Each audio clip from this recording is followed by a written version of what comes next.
$36 millones. En una noche. Un atraco así debería haber conmocionado al mundo, pero es probable que ni siquiera hayas oído hablar de él.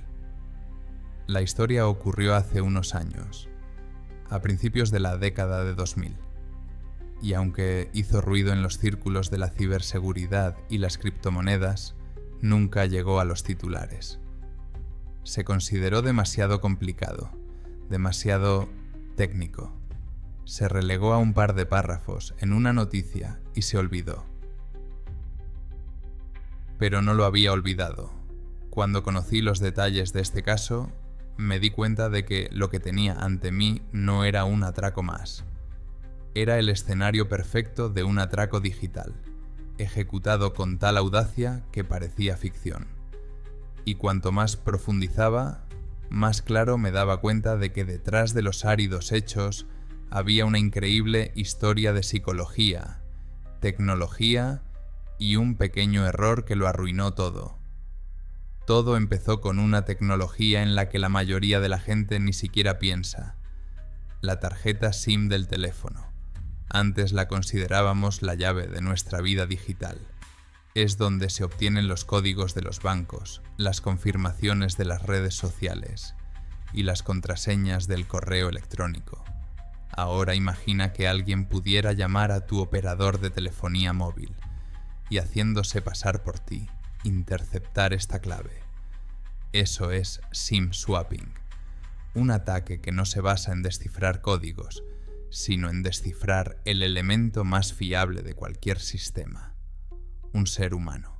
Fue esta vulnerabilidad la que nuestro protagonista convirtió en un arma. Los registros oficiales lo catalogan simplemente como un adolescente de Ontario. Ha perfeccionado el arte del SIM swapping. No se limitó a engañar al personal de apoyo. Pasó semanas investigando a sus víctimas, recopilando su información personal de docenas de antiguas filtraciones de datos.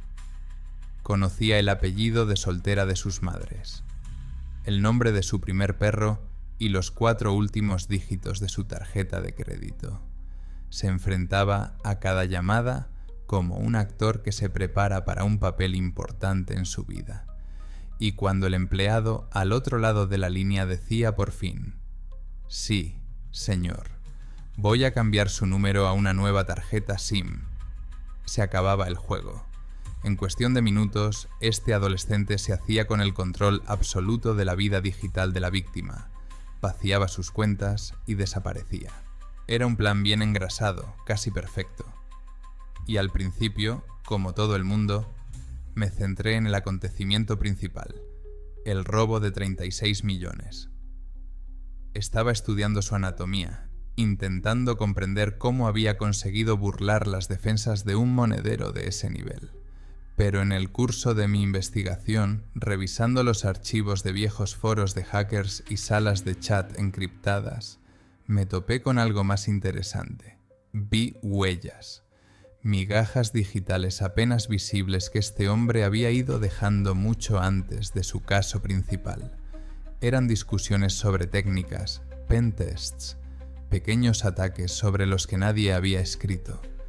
Y me di cuenta de que el atraco de 36 millones no era la suerte espontánea de un genio solitario. Fue una culminación, el examen final. Y antes había habido una larga y dura preparación. Fue entonces cuando comenzó realmente mi investigación. Ya no me interesaba solo un robo, aunque fuera el mayor. Todo un panorama se abría ante mí. Y la gran pregunta cambió: ¿cuántas víctimas más había que desconocemos? ¿Y hasta dónde llega realmente esta madriguera de conejo? Entonces me surgió una nueva pregunta. Si el robo de 36 millones de dólares fue un examen final, ¿dónde se formó este adolescente? Decidí retroceder en el tiempo y bucear en los archivos digitales de finales de los años 20 y 18. Mi objetivo no era encontrar al hacker en sí, sino su sombra, sus primeros rastros. Buscaba pruebas de ataques demasiado pequeños para aparecer en las noticias, pero con su letra única. Era una cacería en un auténtico bosque digital, lleno de foros muertos y salas de chat abandonadas. Mi primer punto fue el archivo de un antiguo foro de hackers que era conocido por su sección de ingeniería social. Era el lugar donde la teoría del engaño se convertía en práctica. Pasé varias noches escudriñando cientos de páginas de discusión. No buscaba fanfarronadas ni instrucciones prefabricadas, sino preguntas. Un novato que quiere aprender siempre se delata con preguntas. Y lo encontré. Un usuario con una cuenta borrada hace tiempo, cuyos mensajes sobrevivían solo en citas de otras personas. No preguntaba cómo hackear. Sus preguntas eran mucho más sutiles. ¿Cuál es el protocolo exacto de verificación de AT&T si un cliente ha perdido tanto su teléfono como su pasaporte? ¿Tiene una persona de soporte de nivel básico acceso al historial de cambios de tarjeta SIM de un cliente? ¿Qué palabra clave tiene más probabilidades de hacer que un operador transfiera una llamada a un alto directivo? Este tipo anónimo no estaba estudiando la tecnología, sino el sistema. No buscaba grietas en el código, sino en la psicología humana y las directrices corporativas. Diseccionaba la maquinaria burocrática para saber qué palancas accionar. Era su modus operandi. Y ahora, conociéndolo, empecé a buscar víctimas. Cambié a otros archivos, foros de juegos y viejos hilos de Reddit. Y la imagen empezó a aclararse. Encontré una oleada de quejas que se remontaban más o menos a la misma época. Decenas de usuarios contaban la misma historia. Su teléfono perdía la conexión de repente, y una hora más tarde descubrían que habían perdido el acceso a su cuenta de Steam. O de juego en redes sociales con un apodo poco común, llamado Oje. Estos eran los apodos originales, cortos, registrados en los albores de Internet. Para el común de los mortales no eran más que un conjunto de letras. Pero en el mercado negro, esos apodos valían miles y a veces decenas de miles de dólares. Estas fueron sus primeras incursiones. Perfeccionó sus habilidades con los jugadores. No buscaba mucho dinero, sino practicar la metodología y acumular capital inicial. Las víctimas se ponían en contacto con el servicio técnico, pero rara vez se les podía ayudar. Para las grandes empresas se trataba de incidentes menores, un error estadístico. Para él era una escuela, un bautismo de fuego. En estas quejas vi su estilo. Los ataques eran rápidos, despiadados y apenas dejaban rastro, salvo para el desconcertado antiguo titular de la cuenta. Pasaron unos meses y sus objetivos cambiaron. Lo descubrí en discusiones en foros dedicados a la criptodivisa. La gente empezó a contar historias similares, pero ahora no se trataba de apodos. Se trataba de dinero. Pequeñas cantidades de dinero al principio. $1000, 5, 10. Las víctimas eran recién llegados que guardaban todos sus ahorros en carteras de bolsa y no utilizaban métodos de seguridad sofisticados. El esquema era el mismo: llamada a un operador de telefonía móvil, interceptación de la tarjeta SIM, restablecimiento de la contraseña por SMS y retirada instantánea de todos los fondos. Aquí es donde vi por primera vez su sangre fría. En uno de los mensajes, la víctima describía que el hacker, tras acceder a su correo electrónico, no robó el dinero inmediatamente. Esperó 3 días. Se sentó a observar su correspondencia, estudió su vida, y entonces, el sábado por la noche, cuando la víctima estaba fuera de casa y no podía reaccionar con rapidez, atacó. Esto no fue solo un robo, era una cacería. Disfrutaba de su poder, de su control total sobre la vida digital de otra persona. Era un depredador jugando con su presa antes del mordisco final. Me senté frente a la pantalla y reuní estos fragmentos en una sola imagen. Ante mí se desarrollaba una evolución, de pequeños robos de objetos de valor digitales a graves ataques financieros. Cada pirateo exitoso le daba más confianza, más descaro. Mejoró sus métodos, aprendió a cubrir sus huellas y a dirigirse a víctimas más ricas. Pasó de ser un simple estafador a un ladrón en serie.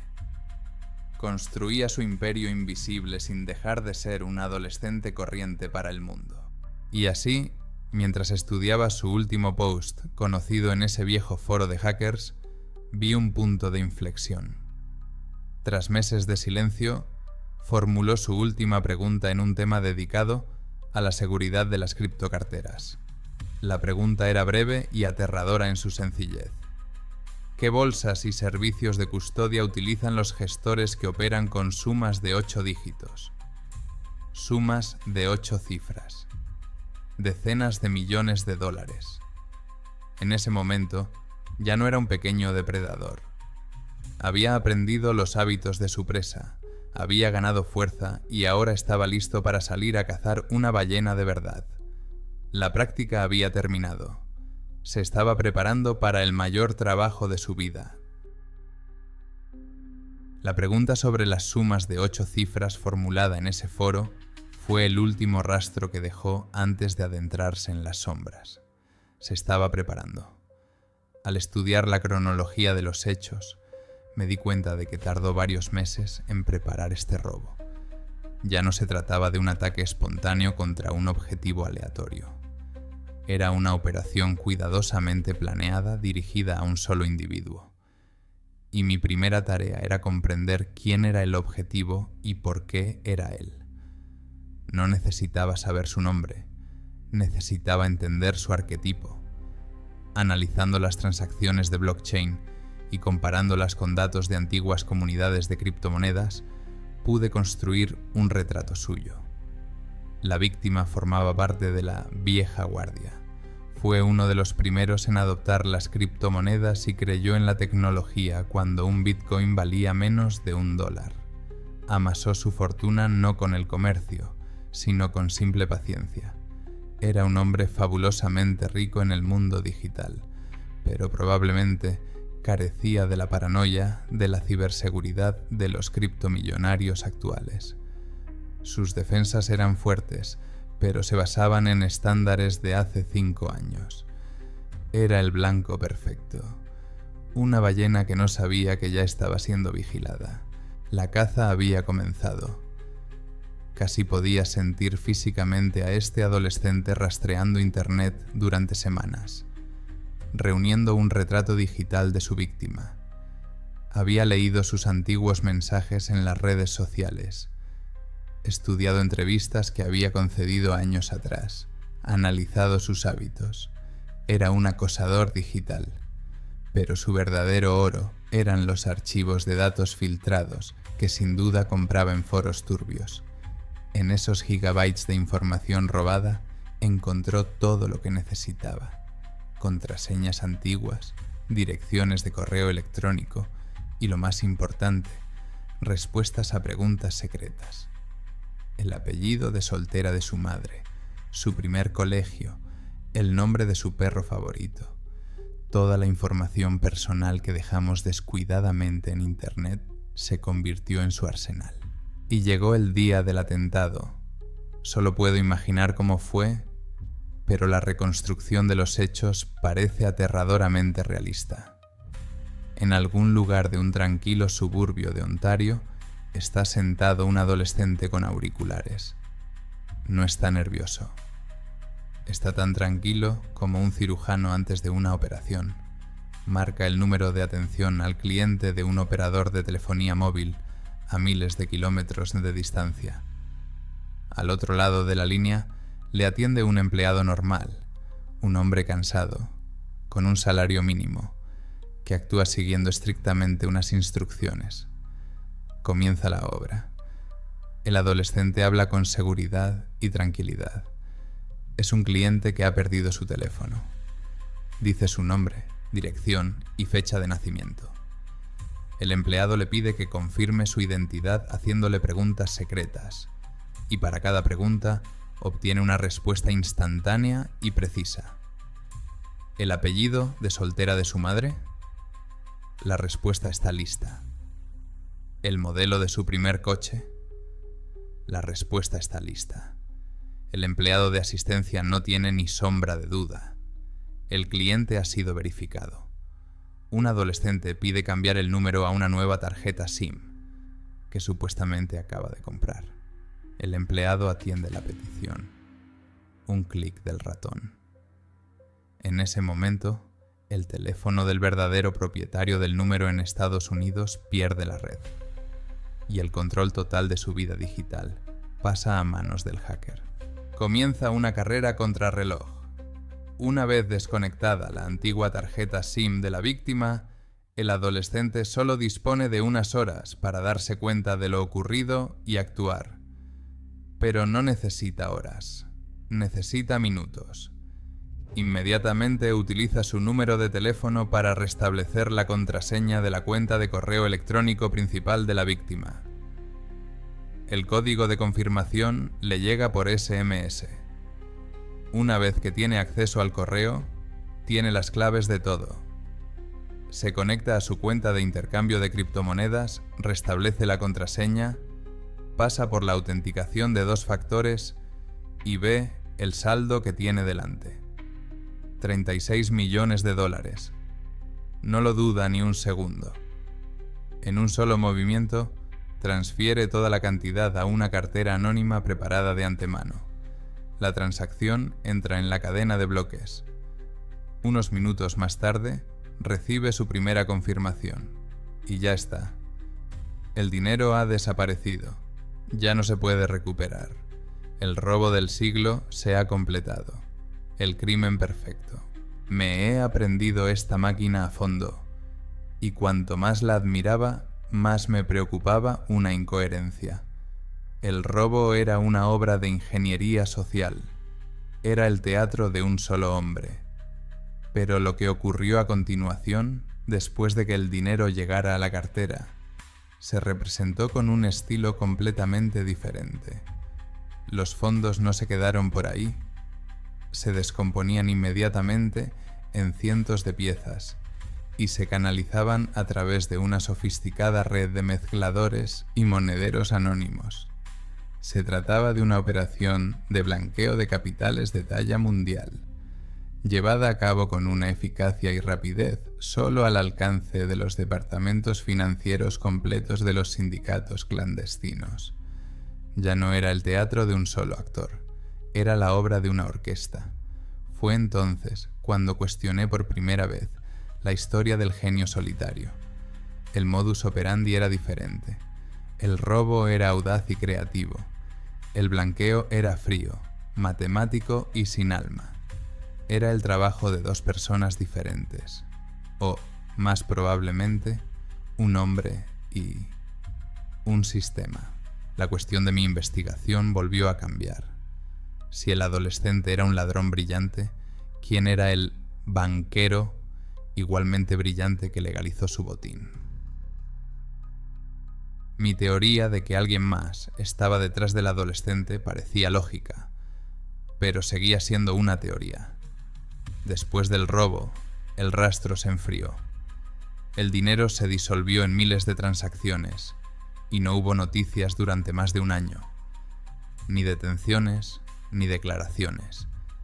Parecía que el crimen era realmente perfecto, y el mundo nunca sabría quién estaba detrás de este audaz ataque. Durante todo este tiempo, como descubrí más tarde, se estaba llevando a cabo un trabajo silencioso y minucioso entre bastidores. Un equipo conjunto de la policía canadiense, el FBI y el Servicio Secreto de Estados Unidos intentaba desentrañar la maraña, pero una y otra vez chocaban contra el mismo muro que yo. El rastro terminaba en la fase de blanqueo de dinero, y entonces, casi 2 años después del robo, el autor cometió un error. Un único error, casi insignificante, nacido no de la codicia, sino de un sentimiento que destruye a muchas personas: la vanidad. El adolescente que llevó a cabo el atraco del siglo y se convirtió en propietario de una fortuna en criptomoneda anónima, se sentía invulnerable. Estaba sentado en la cima de su mundo digital y quería un trofeo. Algo que validara su estatus no solo a sus propios ojos, sino también a los de la unida comunidad a la que respetaba. Quería un apodo de juego poco común. El mundo de los juegos en línea, como el mundo real, tiene sus lujos, y los apodos OG, nombres cortos de una sílaba registrados en los albores de la era de los juegos, son un símbolo de estatus tan importante como un reloj caro o un supercoche. Nuestro hacker, que empezó su carrera robando este tipo de apodos, decidió que ya podía permitirse comprar el mejor. Encontró al propietario del nombre que necesitaba y negoció un trato por valor de decenas de miles de dólares. Y lo pagó con criptomoneda. Era el clic que esperaban los investigadores. Durante todo este tiempo habían estado vigilando los miles de monederos implicados en la cadena de blanqueo.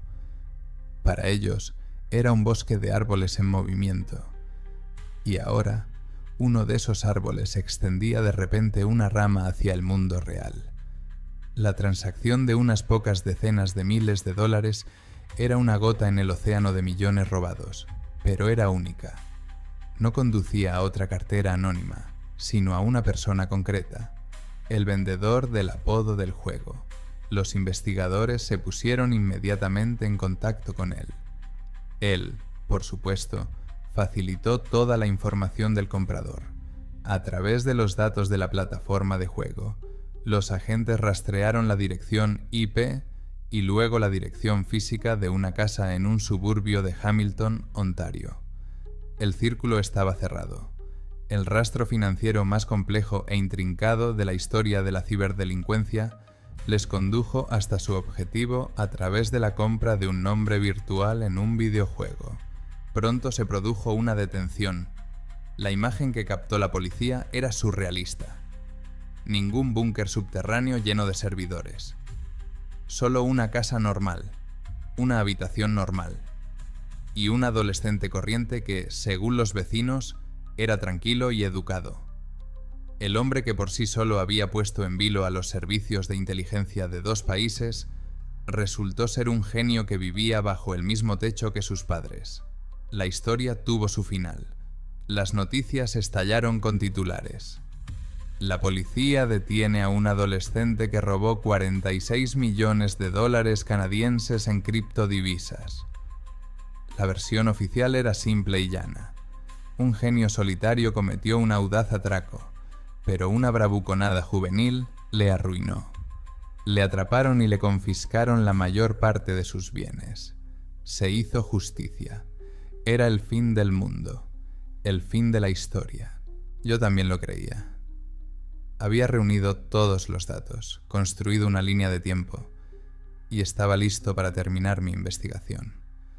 Todas las piezas encajaban. Todas las piezas del rompecabezas estaban en su lugar, pero algo me molestaba. Un pequeño detalle que casi todo el mundo había pasado por alto.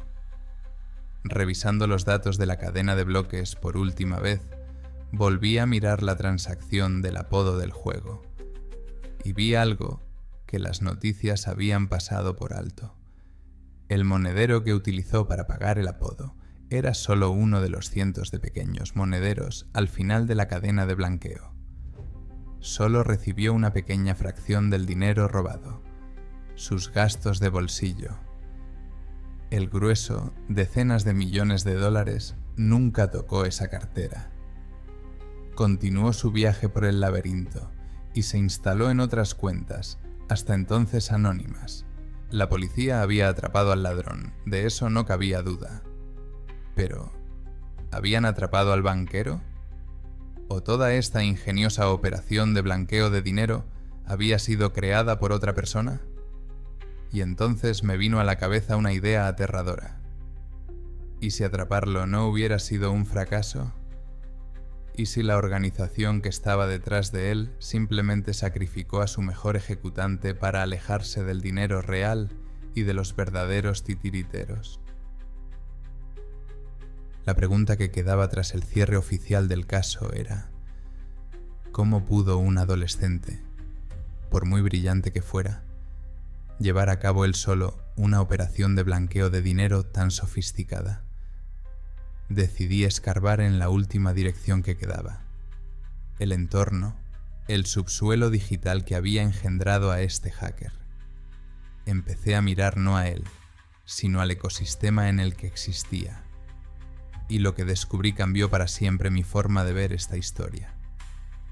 Mi primer descubrimiento fue un concepto que los expertos en ciberseguridad llaman Crime as a Service. La Darknet moderna no es solo una colección de hackers solitarios, es un enorme y bien engrasado mercado de servicios. No hace falta ser un experto en todo. Puedes comprar una base de datos con información personal sobre víctimas potenciales a un único proveedor. Puede encargar a otro un servicio para investigar a una persona concreta.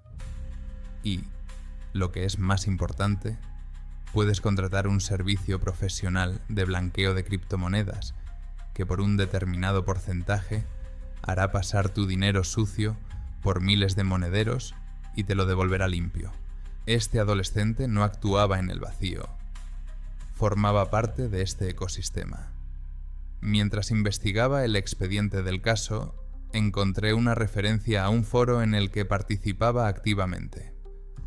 A primera vista, se trata de una comunidad de compraventa de apodos raros, los mismos con los que él empezó.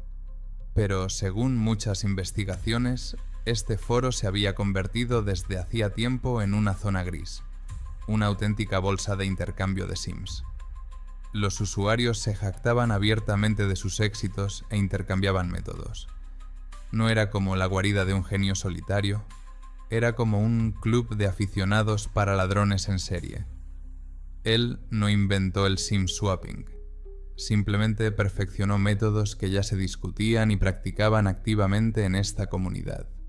Y es probable que también pudiera haber obtenido allí sus servicios de blanqueo de dinero.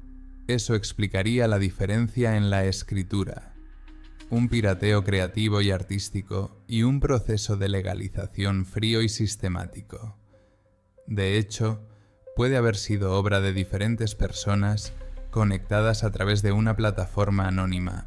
La opinión de expertos que encontré en informes especializados en ciberseguridad no hizo más que reforzar esta teoría. Los analistas de las empresas de investigación de blockchain han afirmado en repetidas ocasiones que el blanqueo efectivo de cantidades superiores a $1 millón casi siempre indica la participación de un grupo organizado. Estos grupos pasan años construyendo sus redes de monederos falsos y estableciendo canales para mover el dinero al mundo real. Sería prácticamente imposible que un adolescente de los suburbios construyera un sistema así por su cuenta desde cero. Y aquí es donde todo el cuadro cobra sentido. Esta no es la historia de un genio, es la historia de un artista con un talento increíble que se encontró en el lugar adecuado en el momento oportuno, dentro de una infraestructura criminal ya existente. Era su mejor agente de campo, su operador más audaz y exitoso. Era la fachada perfecta. La historia romántica de un adolescente prodigio desviaba la atención de la naturaleza sistémica y organizada del crimen. ¿Era un solitario? Oficialmente sí. El caso está cerrado, el culpable ha sido encontrado. Pero los hechos apuntan a otra cosa. Pintan un cuadro en el que el adolescente capturado es solo la parte visible del iceberg. La punta, que fue entregada o sacrificada cuando la investigación se acercó demasiado. Su error al comprar el apodo permitió al sistema soltar lastre, dando justicia a un jugador, aunque el más valioso, para mantener al resto de la estructura en la sombra. Nunca sabremos toda la verdad. Pero una cosa es cierta: la policía atrapó al hombre que cometió el robo. Pero el verdadero fantasma de esta historia no es él. El verdadero fantasma es el sistema descentralizado y sin rostro que lo creó, lo armó y que probablemente sigue funcionando ahora mismo mientras ves este vídeo. Así pues, podemos pasar a las conclusiones. Mi investigación ha demostrado que la era de los hackers solitarios que actuaban por interés o fama ha quedado irrevocablemente atrás. Vivimos en una era de ciberdelincuencia organizada, sin rostro y altamente comercial. Todas tus contraseñas fuertes son inútiles si el enlace que las recupera es vulnerable. Todas las historias sobre genios escurridizos, a menudo, no son más que una pantalla conveniente para toda una industria. Y la idea de que a mí no me va a pasar es la principal vulnerabilidad en la que se basan los delincuentes. La Darknet moderna no es solo un foro, es un mercado eficiente en el que tu información personal, desde el nombre de soltera de tu madre hasta tus antiguas contraseñas, es una mercancía comercializable. Y su número de teléfono no es solo una forma de ponerse en contacto, es una llave universal que puede abrir la puerta de toda tu vida. El robo de identidad digital ya no es algo sacado de una película de espías. Es un negocio racionalizado en el que cada uno de nosotros no es más que una línea en una base de datos de objetivos potenciales. Recuerda, en un mundo en el que tu teléfono es la llave de la caja fuerte de un banco, la única persona que puede protegerlo de verdad eres tú mismo. Y ahora una pregunta interactiva para ustedes, espectadores. ¿Tú o alguien que conoces ha sufrido alguna vez un intento de pirateo por ingeniería social?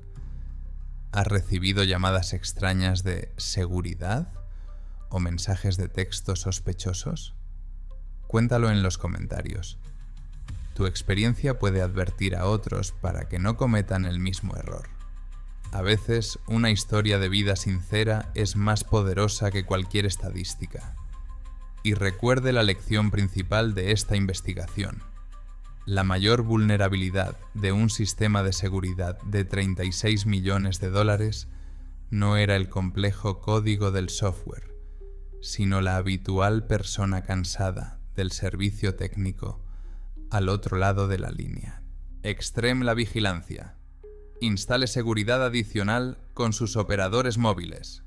Utilice autenticadores sofisticados en lugar de SMS y tómese su número de teléfono tan en serio como su pasaporte. Tu higiene digital es tu principal defensa. Como siempre, su señor Dark Web.